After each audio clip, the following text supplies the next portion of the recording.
Hey guys, it's Tammy. Thanks for joining me today. I have another design team project for the piecebypiece.etsy.com that I'd like to share with you today. So let's get going. This is the project that I'm going to give you a little tutorial on. It's this flower that I have made here that's kind of a featured attraction on the outside of this paper bag that holds a tag card. So the paper bag that I'm using is from Michael's, the Celebrated paper sacks. This one measures 3.5 by 2 by 6 3/4. And when you chop off the top of the brown bag, it's a really nice fit for the Tim Holtz number 8 die. So in this case, I've really, I've decorated the tag pretty simply. There's a place to write on the back. And like I said, the main attraction really is this flower. So I've just kind of added design paper to the front and the back. I wrapped a piece of satin ribbon around, and I've used these pleated satin trims from the Piece by Piece. They come in cream, purple, and pink. There may be some other colors, but these are the ones that I have. And then on top of that, I've layered some beaded trim. And these are the colors that I have. Again, there may be more colors in the shop, but this is what I have to share with you. So let me get started. It's very easy. What I like about it is it's pretty easy, and you get a pretty good impact. Pretty good bang for your buck, I guess I would say. So first you start off with just a punched piece of cardstock. This is just a 1 inch. If you want to make your flower bigger, you can use start off with a bigger circle. I have made a layered flower where I use 2 different size punches, and I'll show you that in a second. But first, let me just get down with the basics here. So you start off with a circle. You take your adhesive, and hot glue is a good application for this particular process. I happen to have Helmar 450, and I am just going to use that quickly for this process. So what I'm going to do is add this adhesive to the outer circle, and I add a little bit of at a time, about 1/4 or so. It just is easier to work with the glue in the ribbon if I do it that way. So I add that, and then I'm just going to add the ribbon right on top of that, and kind of just move it around that outer circle little by little. So add some more.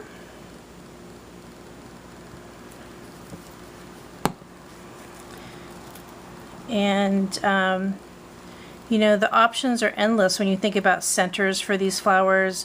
On that sample that I showed you, I used the acrylic centers that come with the Epiphany tool.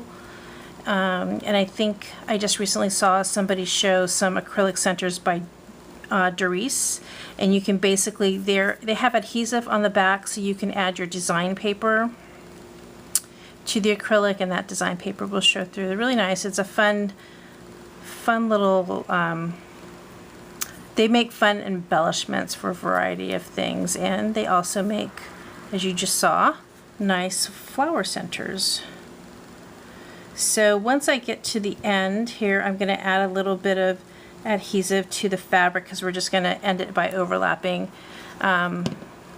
the end of the fabric with the beginning of, or the end of the ribbon with the beginning of the ribbon, just a little bit, just for a nice ending there. So this is just about dry, and I am going to cut off this end right here. Just make sure I have a good overlapping area, and I do.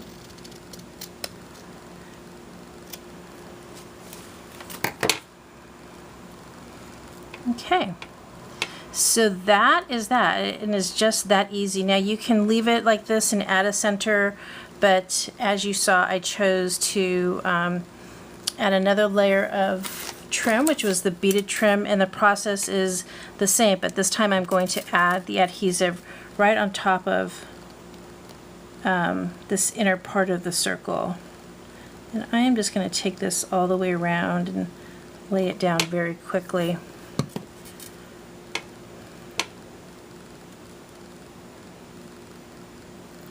So again, just continue and follow the circle. Now we're working with that inner circle, as I mentioned.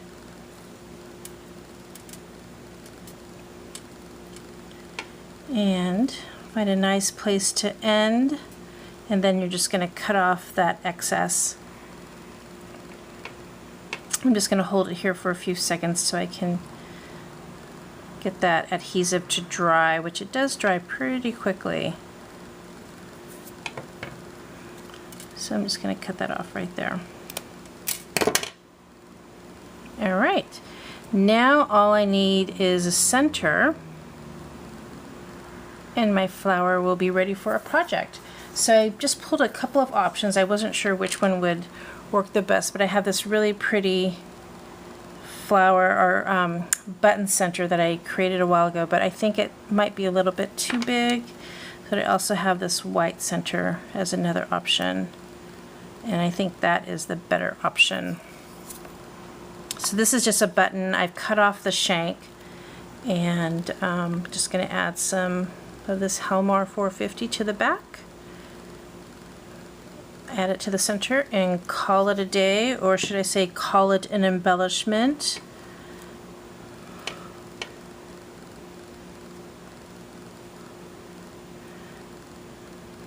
So I am not going to waste your time with holding that down, but you get the idea. So there we have it.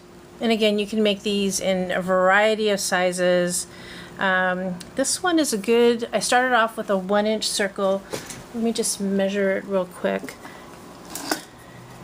So with the 1-inch circle, we get about 2 inches across. So that's a nice size embellishment. So there's that.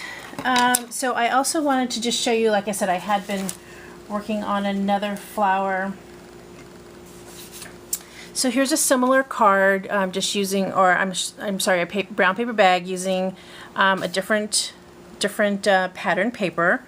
And what I've done here is that same process. This one is on a bigger circle, this one is on a smaller circle, and I'm going to add a different kind of a center.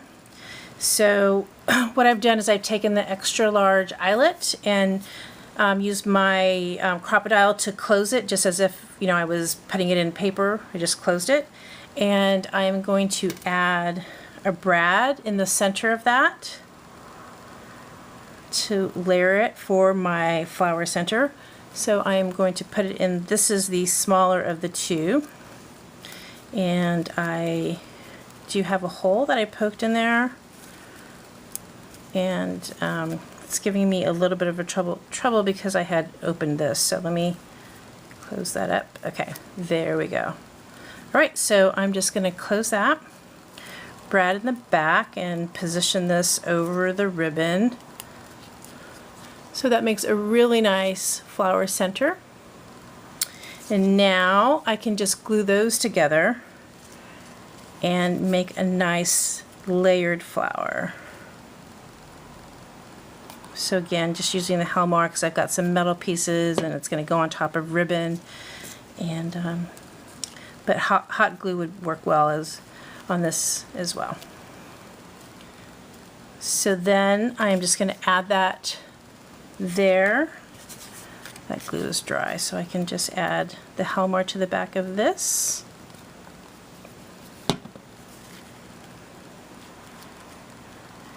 And I used a little Martha Stewart punch there instead of a ribbon like I used on that other one that I showed you. So there's that, and here's just a simple tag that I made out of this design paper. This paper is actually by Crate Paper, which I just love, and it's the Bliss collection. So there you go. Same idea as that first one, just different papers with a different look and a little bit of different flower. So that's it. That's what I wanted to show you today. I hope you enjoyed that, and if you're so inspired to make your own fabric or pleated ribbon flowers. I'd love to see what you come up with. So leave me your comments or a link so that I can go check out what you've created. And also one reminder that we are still hosting the July challenge over at the piecebypiece.blogspot.com. So go check that out and enter if you want to play around and possibly win a prize. So thanks for joining me again, and I'll see you in the next video. Thanks. Bye-bye.